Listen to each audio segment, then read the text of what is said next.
Hey, hi, and welcome back all of you again.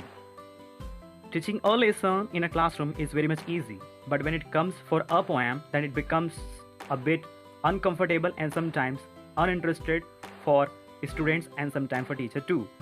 So here, I am a small mentor Ganesh Yadav will be sharing 10 tips to teach effectively in a classroom for poetry. Let's begin now. As you have seen the thumbnail, so these are 10 tips to effectively teach poetry. Let's begin now.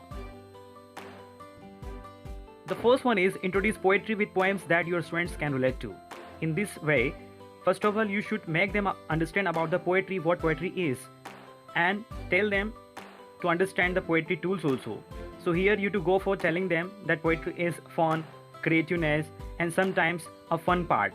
So they would be relating it with some other poems also. So that would be helpful for making your students understanding about the poem and the poetry. So this is the one first point. Here you can see the article also to read. You can go through it.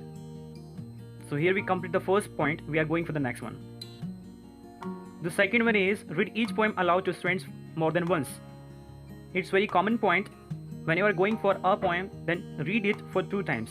Even if it's comfortable for you to make it for 3 times, then you can go for it also. So in this way, you would be comfortable to understand the difficult words and even for the rhyming things also. In this way, student will understand about the pronunciation problem which will be occurring throughout their way. So let's begin the third one. Again, you can see the article. You can pause the video to make comfortable.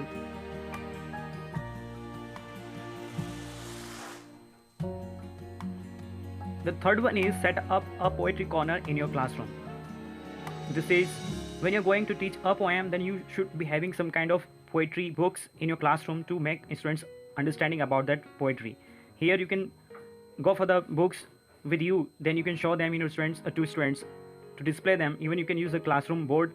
If it is smart, then you can go to show the videos and all, so that it would be helpful for students to understand poetry easily. The fourth one is learn about the poet prior to reading their poetry.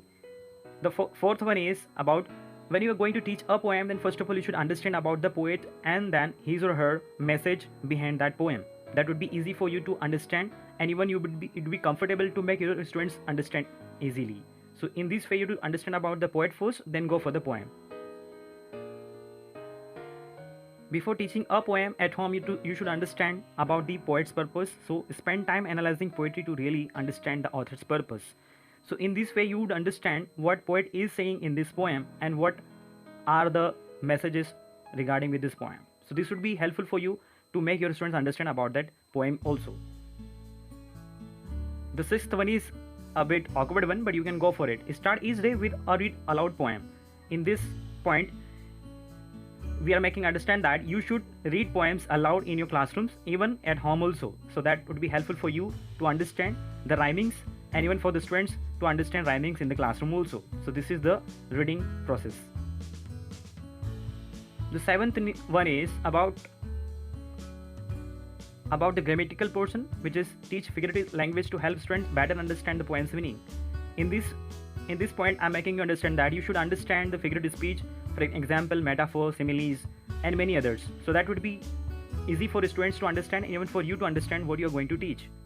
So here you can see like poems often use metaphor, similes, onomatopoeia, illustration, idioms, and many other things. So this would be helpful for you to understand first of all, then go for the students to make understand. And you know very well that figurative speech, if you are not having the knowledge about figurative speech, then you would be not understanding the hidden meaning within some poems. So go for understanding first, then go for the teaching. The act one is important for the poem and lessons also. When you teach in the classroom, you should be excited one. When you're teaching for the laughing parts, you should laugh, and even if it is excited one, so you should be excited one, because it would help for you students to be energetic and for understanding the things in the very easy way. So be excited and enjoyable one and joyful, so that would be helpful for students in many ways. The second last is give kids a chance to write their own poetry. In this way, you have to give some poems to write, so they would write it, they would understand how to write poetry, and that they would understand what are the rhyming things and all. So that would be easy for understanding the new poems also for them. when they're almost written a poem, then you to go for encourage them to share the poems. Sometimes what happens, you have tell them to write something, then they have written but they do not share it. So encourage them to share the poetry. That would be helpful for you to understand what they're understanding your point, and then you could go for making them understand that what you have done in this poem. So that would be easy for you to understand and to make them understand. So friends, I hope you understood my point. If you want to get this article, so I will share the link in the description below, so you can go and get it through there. I hope you understood the points. Thank you so much for being with me and watching me. I'll meet in the next video. Till then, take care and bye bye.